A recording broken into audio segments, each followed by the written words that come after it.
ဒီလိုလှပတဲ့ဒုံရမ်းလွတ်လေးကိုဘယ်လိုဖြစ်လဲဆိုတာချိုသိမ်းနဲ့တူတူလိုက်ကြည့်လိုက်ရအောင်နော်ချိုသိမ်းရဲ့အကောင့်လေးကိုလည်း subscribe လေးလုပ်ပေးဖို့မမေ့နဲ့အောင်နော်ချစ်ဖို့ကောင်းတဲ့ဒုံရမ်းမိတ်ကပ်လွတ်လေးပါရှင်လိုက်ကြည့်ပေးကြပါအောင်နော်ဘယ်လိုဖြစ်လဲဆိုအစအဆုံးနော်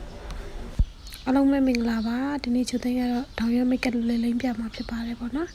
လွယ်ကူပြီးရွရွရှင်းရှင်းလေးပဲဖြစ်ပါတယ်နော်အားလုံးပဲလိုက်လိမ့်ကြည့်ရအောင်အရင်ဦးဆုံးချိုသိမ်းတော့ foundation ချပါတယ်ပြင်ဖော်လေးနဲ့ပေါ့နော်လိုက်ဖြန့်ပေးပါတယ်ရှင်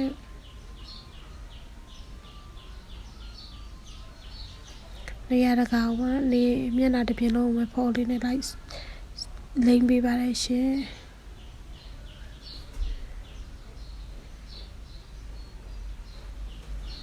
ရခွန်နေအကုန်လုံးလိမ့်နေနော်ချိုသိမ်းတော့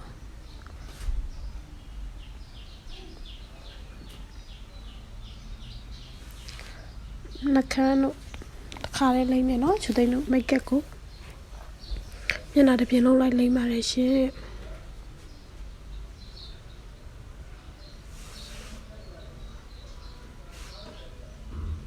နားတွေပါလိမ့်နေနော်ချိုသိမ်းတို့တစ်ခါလေးနော်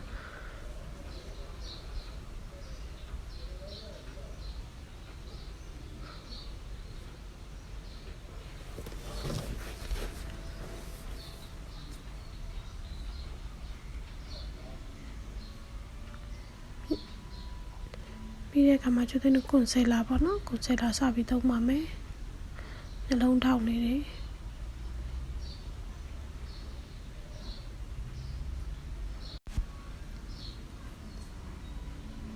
ကွန်ဆယ်လာလေးတွေလိုက်သုံးပေးပါရနော်ပြီးတဲ့အခါမှာ control ပေါ့နော် control လေးကိုနှစ်ဖူးဆက်လေးတွေနှာခေါင်းလေးတွေပြီးရင်မေးရိုးလေးတွေပြီးရင်မေးရိုးလေးမေးစီအောက်လေးပေါ့နော်အဲ့နားလေးတွေရှိတ်လိုက်လေးတွေထည့်ပေးပါတယ်ကိုမပေါ်ခြင်းတဲ့နေရာတွေကြရင်အဲ့လိုအညူလေးသုံးတယ်ပေါ့နော်ကိုပေါ်စီခြင်းတဲ့နေရာကျအဖြူလေးတွေထည့်တယ်ပေါ့နော်ပြီးတဲ့အခါမှာအရင်ဦးဆုံးအညူလေးတွေလိုက်ဖြတ်ပါတယ် control လေးတွေဖြတ်ပါတယ်ရှင်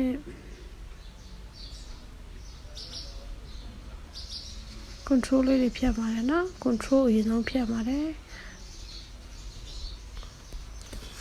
control လေးတွေဖြတ်ပါတယ်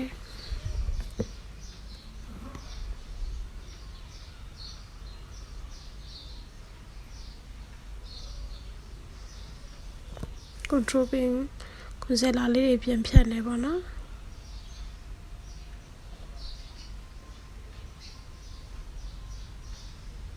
ပြီးရင်ကွန်ဆယ်လာလေးတွေဖြတ်နေ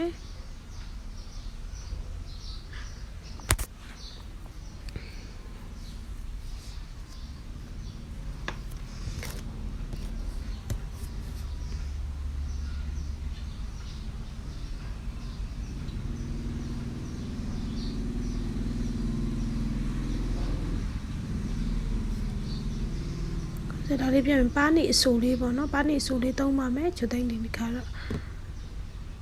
ပါနေဆိုမျက်လုံးတောက်အောက်လေးတွေမှာပေါ့နော်လိမ့်ပါပဲပေါ့နော်နှာခေါင်းထိပ်ပေါ့နော်ခါရဲကိုဟိုပါနေကိုအဆူလေးတခါရဲ foundation ထဲမှာတခါရဲထည့်ပြီးတော့လိမ့်သွားတယ်ပေါ့နော်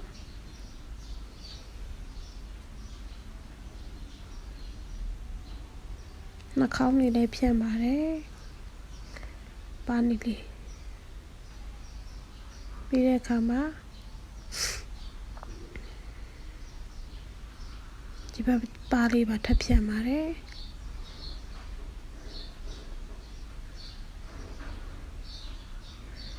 တကယ်လို့ဒီလိုမိတ်ကပ်လို့လှလှလေးတွေကိုယ်တိုင်ပြင်နေတာပဲဖြစ်ဖြစ်သူများကပဲပြင်နေတာပဲဖြစ်ဖြစ်ချိုသိမ်းရှိမှတင်တန်းတက်လို့ရပါတယ်အသေးစိတ်သင်ကြားပေးပါတယ်နော်တက်တဲ့အထီကိုသင်ကြားပေးပါတယ်ရှင်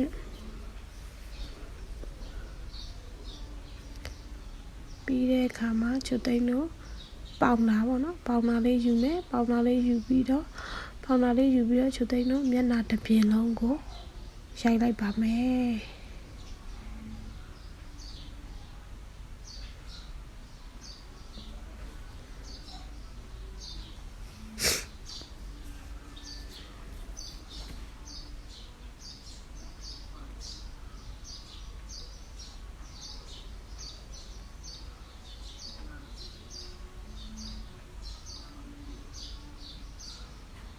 ခေါင်းသားလေးလိုက်ပါမယ်မျက်နှာတစ်ပြင်တော့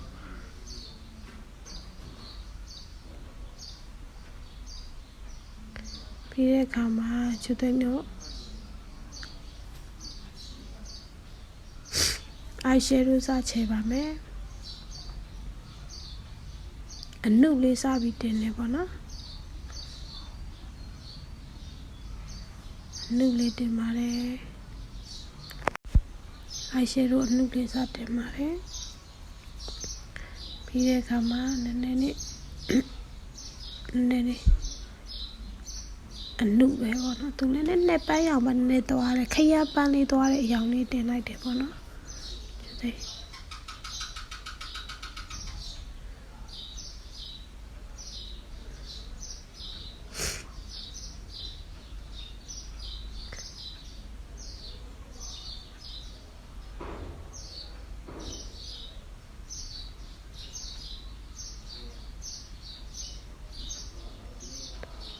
တင်လိုက်ပါတယ်ပြီးတဲ့အခါမှာချိုသိန်းက brush လေးနောက်တစ်ခုနဲ့အောက်ကလေးကိုအဲ့ဒီခရမ်းပန်းလေးတွေလိုက်ထည့်လိုက်ပါတယ်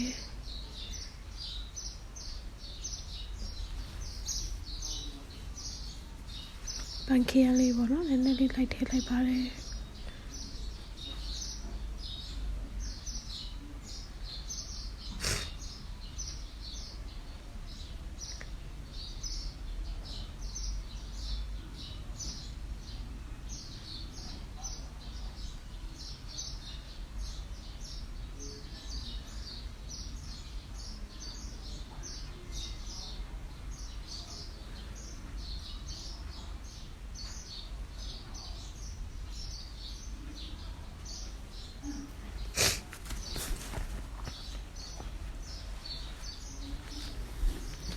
ဒီတဲ့ကမှာချိုသိန်းက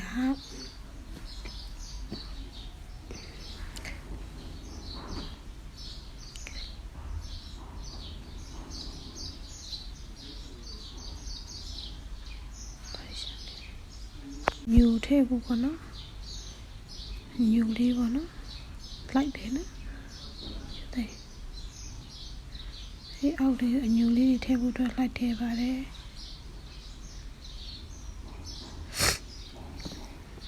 ပြီးတဲ့အခါမှာအနောက်လေးပေါ့နော်အညူလေးပေါ့နော်ပြန်လိုက်တယ်ပေါ့နော်ကြော့တော့လို့ပေါ့နော်နောက်လေးအညူလေးထပ်လိုက်ပါတယ်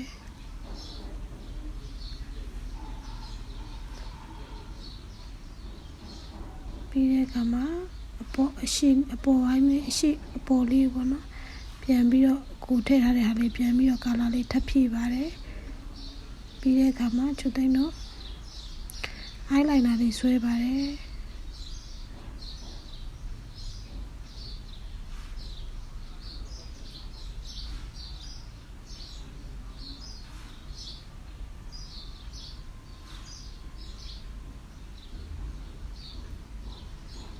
eyeliner လေးဆွဲပါတယ်နော်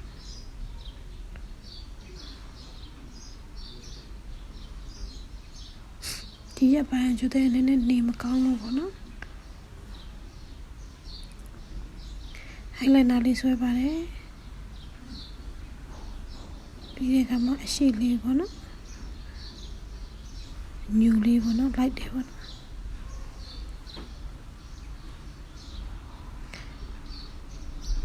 ညူလေးပြန်ပြီးဖြည့်ပါတယ်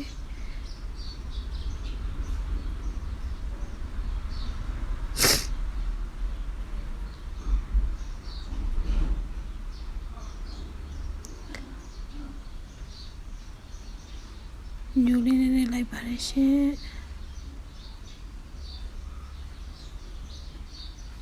ပြီးတဲ့အခါမှာထက်ကလေးတွေအဖြူလေးပြန်လိုက်ထည့်တယ်နော်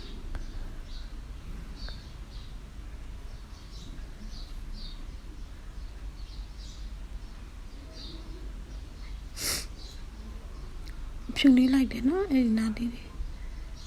သုံးခဲ့တဲ့ကာလာလေးပြန်လိုက်ထည့်ပါတယ်ရှင်ကြွအောင်လို့ပါနော်မျက်လုံးသားလေးကြွပြီးတောက်ပါသွားအောင်လို့လိုက်ထည့်ပါတယ်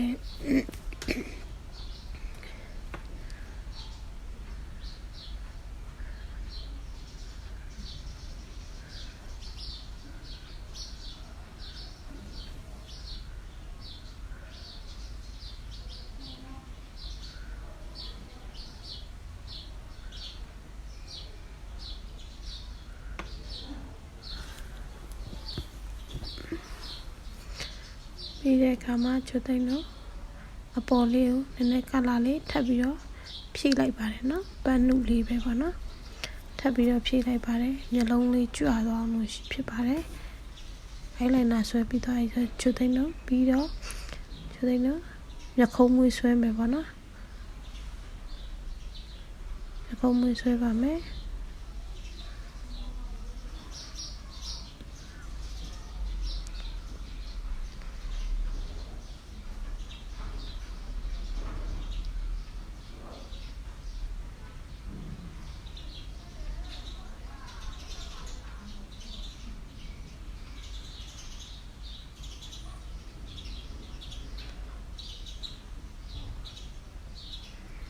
မျက်ခုံးမွေးဆက်ဆွဲပါမယ်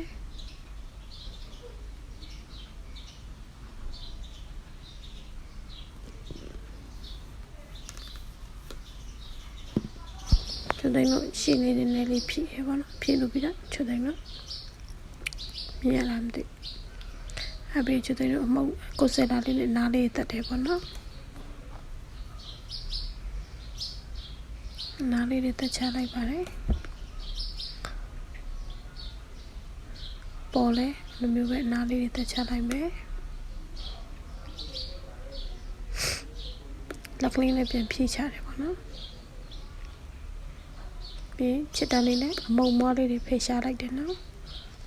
ဖယ်ရှားလိုက်လို့ပြီးတဲ့အခါမှာချိုသိန်းတို့အရှိလေးတွေကို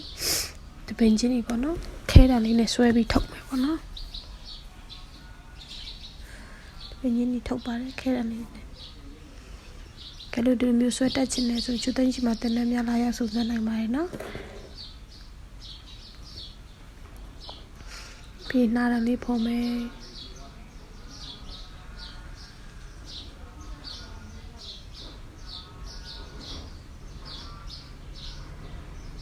တိတ်နေမကောင်းဖြစ်နေလို့ပါသိခံပြီးကြည့်ပေးကြပါရှင်နားရလေးဖော်ပါမယ်နော်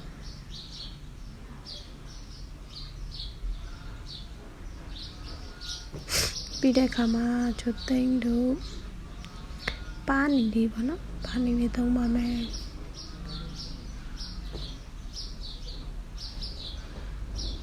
နှာခေါင်းထိပ်ပါတခါရဲသုံးသွားရနော်ချိုသိန်းနှာခေါင်းထိပ်ပါရေးရေးလေးဖြစ်ချင်တော့နော်ဆိုတဲ့ပြီးတဲ့အခါမှာချိုသိန်းတို့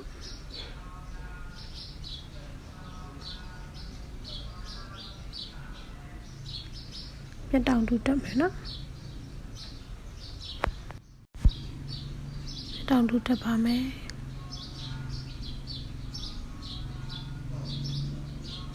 တောင်တူသေးချလက်ကလေးနဲ့နော်သေးချလေးထိမ့်ပြီးတက်ပြီးတယ်နော်တပင်ချင်းနေပါနော်တပင်ချင်းနေတက်ပြီးတာပါခေါ်လေးတုတ်တယ်ပြီးရင်ထပ်ပြီးတက်မယ်နော်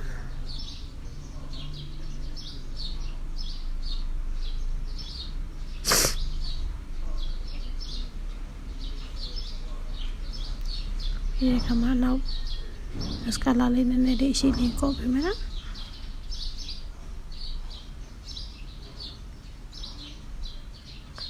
ပြီးတဲ့ကမှနောက်တဲ့တစ်ချောင်းကိုထပ်ယူမယ်ထပ်ယူပြီးတော့ထပ်ပြီးတော့ကောက်ကပ်မယ်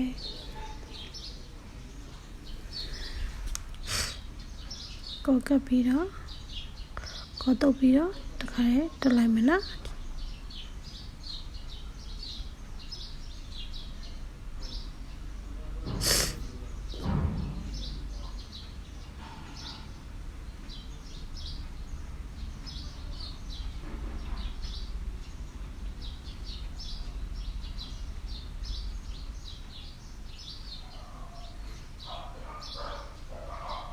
ပြီးတဲ့အခါမှာ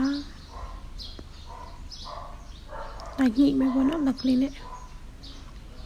ပြီးတဲ့အခါမှာနောက်တစ်ဖက်ထပ်ယူမယ်ထပ်တုပ်ပါမယ်နော်ကိုလေး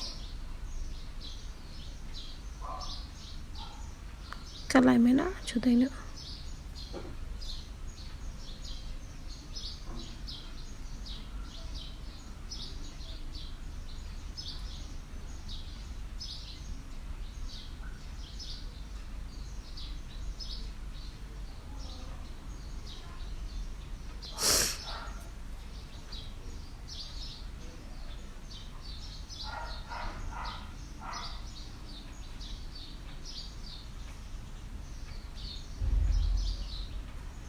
ပြီးတဲ့အခါမှာနောက်တစ်ချောင်းထပ်ယူမယ်နောက်တစ်ချောင်းထပ်ယူပြီးတော့ထပ်သုံးမယ်ကိုလေးထပ်သုံးပြီးတော့အရှိလေးကိုကပ်မယ်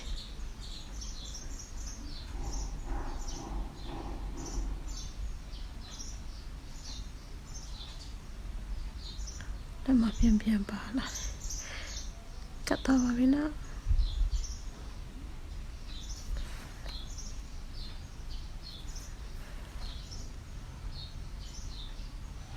တွေ့ရလားမသိဘူးရှင်နောက်တစ်ဖက်ကိုလည်းလိုမျိုးပဲတက်ပါမယ်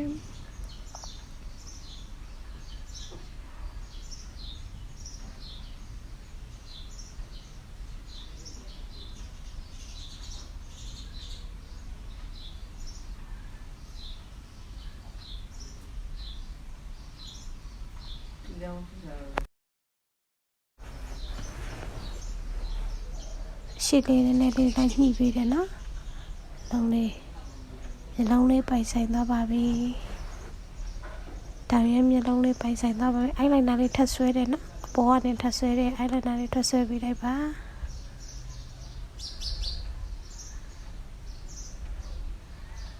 အိုင်လိုင်နာလေးဆွဲပါတယ်နော်ပြီးအောက်ကလေးလေးနဲ့အိုင်လိုင်နာလေးမျက်တောင်အောက်မျက်တောင်လေးပေါ့နော်အိုင်လိုင်နာလေးနဲ့ဆွဲလိုက်ပါတယ်ဒီအခါမှာမစကာလာလေးနဲ့ထပ်ပြီးတော့ထုတ်လိုက်ပါတယ်အောက်မွေးလေးတွေကို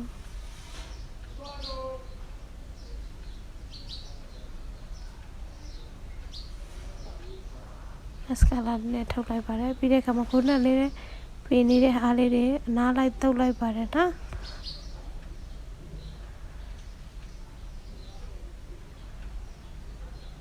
ပါနေနေပြန်လိုက်ပါတယ်ပြီးတဲ့အခါမှာချွတ်သိန်းတို့နှခမ်းနေဆိုးပါမယ်ပေါ့နော်နှခမ်းနေရေးလေးပဲချွတ်သိန်းဆိုးရပေါ့နော်ပြီးတော့ချွတ်သိန်းလက်နဲ့ဟုတ်တယ်မဖြစ်တဲ့အတွက်လက်နဲ့ပဲဖြန့်ချလိုက်တယ်နော်နှခမ်းလေးတွေအပေါ်ကြော်အောင်ဆိုးလိုက်တယ်နော်ချွတ်သိန်း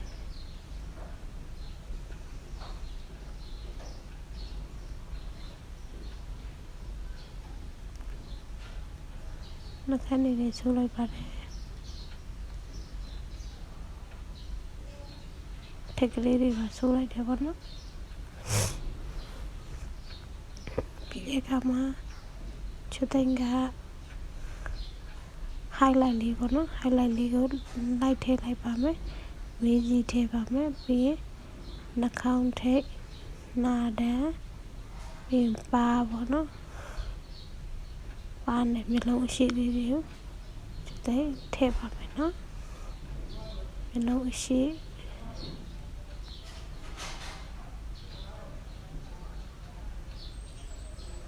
ပြီးရင်ပါပေါ့နော်ပါယူဖို့လေးပေါ့နော်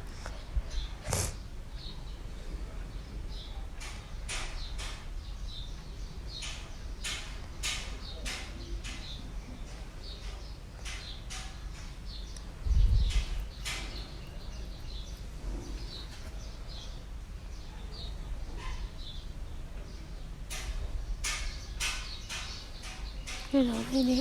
လိုင်းလေးတွေထပ်ကြွအောင်လို့ထပ်ထည့်ပြီးရနော်နှခမ်းထိပ်တွေတော့အခုဆိုရင်ထောင်ရင်းလို့လေးရပြီးသွားပါပြီနော်ချွတ်တဲ့ရဲ့ YouTube ကောက်လေးလည်း subscribe လေးလုပ်ပေးကြအောင်နော် like လေးလည်းပေးခဲ့ကြအောင်နော်အားလုံးလည်းချစ်ပါတယ်ချွတ်တဲ့ဒီမှာတန်းတန်းများလဲစုံစမ်းလို့ရပါတယ်နော်သေးစိတ်တင် जा ပေးပါတယ်